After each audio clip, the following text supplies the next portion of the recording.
O, kur bus, kur nebus, radome ir vilką. Tai yra vilkaviško gyvūnų tęsinys. Dabar mes jį pakalbėsime. Sveikas, Vilke. Labas, kiškio nematei? Nu, ne. O aš tau norėjau užduoti klausimą. Ar tu rūšiuoji?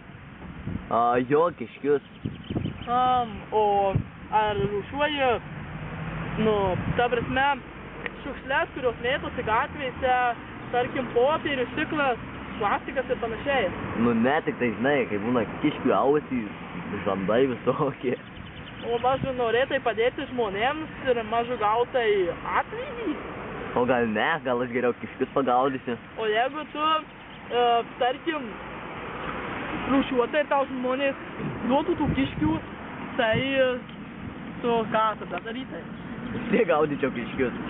Taip, kai kurių žmonių neįmanoma išmokyti rūšiuoti, bet pabandyk. Ačiū už atsakymą.